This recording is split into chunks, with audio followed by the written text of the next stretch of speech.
And now it's time for a very special story that was inspired by one of history's most infamous crimes, but as always, told from an entirely different point of view.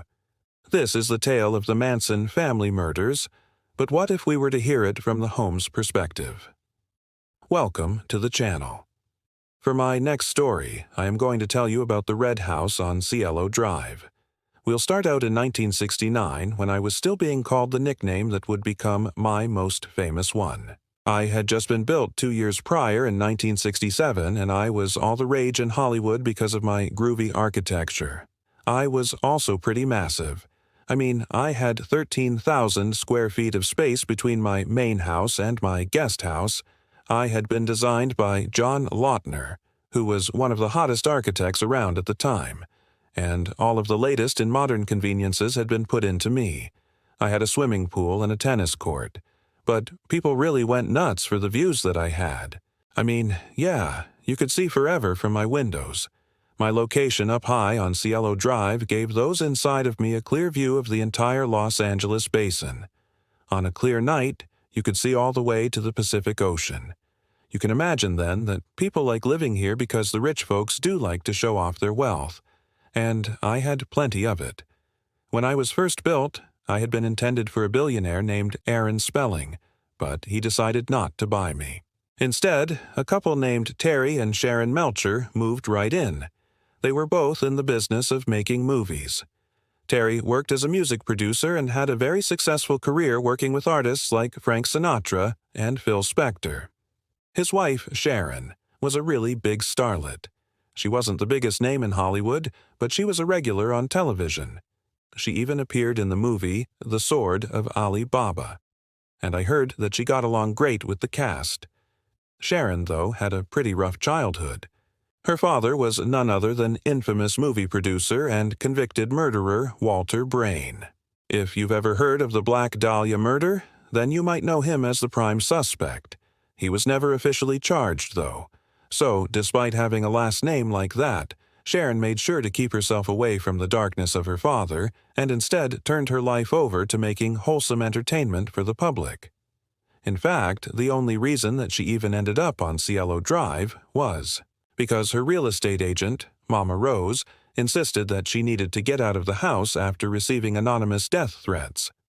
Terry was actually quite a bit older than Sharon. He was a full 20 years her senior. And to many people around them, they looked like a pretty odd couple. But they did seem to be pretty happy, and I was very excited to have them live in me. It didn't take long for them to settle in. Sharon had her Volkswagen Beetle parked in the garage, which she preferred over the Aston Martin that her husband had bought for her. It was a little bit weird seeing the two of them drive around in separate cars, but whatever floats your boat, I guess. Around this time, they started doing some remodeling work on me, which they ended up having to abandon. A couple of months later, Terry got sick with cancer and passed away in the middle of August. Sharon was pretty upset about his passing, but she did try to move forward with her life. A few months later, she met a guy named Roman Polanski, who would become one of the most famous directors in the world. He directed Chinatown and Rosemary's Baby. But there was a pretty big problem. Sharon was still married to Terry, so the two of them couldn't really make things official. She did eventually file for divorce, but that takes a while. In the meantime, she had a baby with Roman. That baby girl was named Romani, and she became the apple of our eyes. We all lived together in me for a while. Roman, Sharon, Romani, and, of course, Mama Rose. And then Sharon's mother, June, also came to live with us after she fell ill.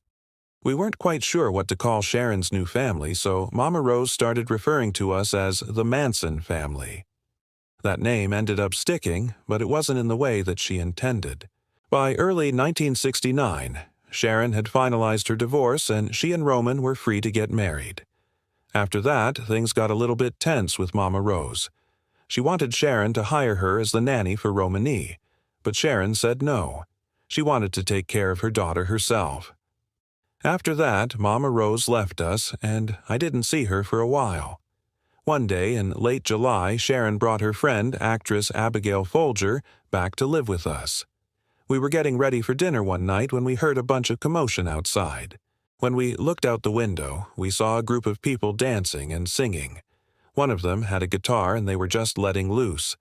Sharon kind of just waved and smiled at them, but we were pretty creeped out by these people. It was strange to see them, but it was even stranger to see them leave without a single trace shortly thereafter.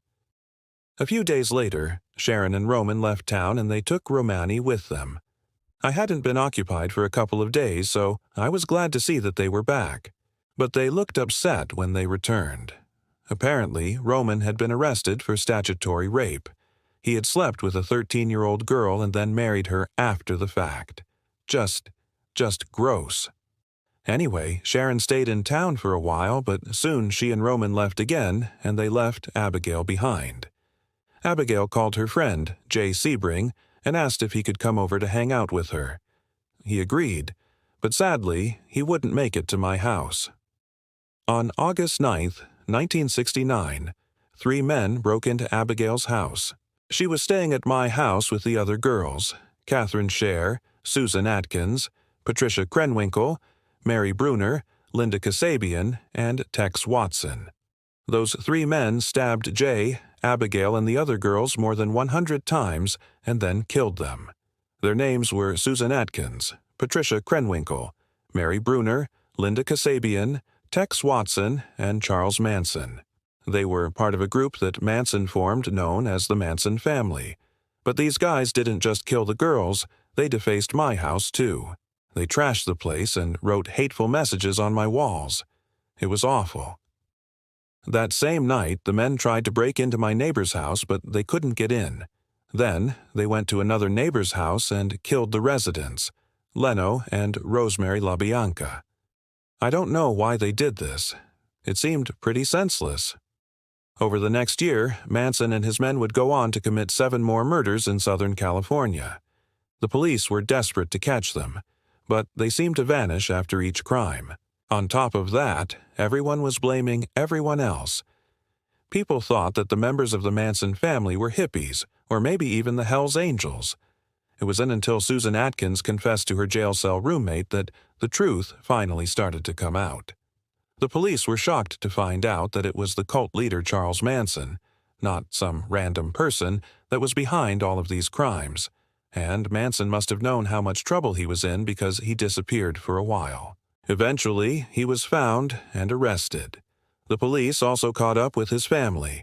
Some of them were sentenced to death, but the appeals court overturned those convictions, and they were changed to life in prison. Manson himself would spend 40 years locked up before he died of a heart attack in 2017.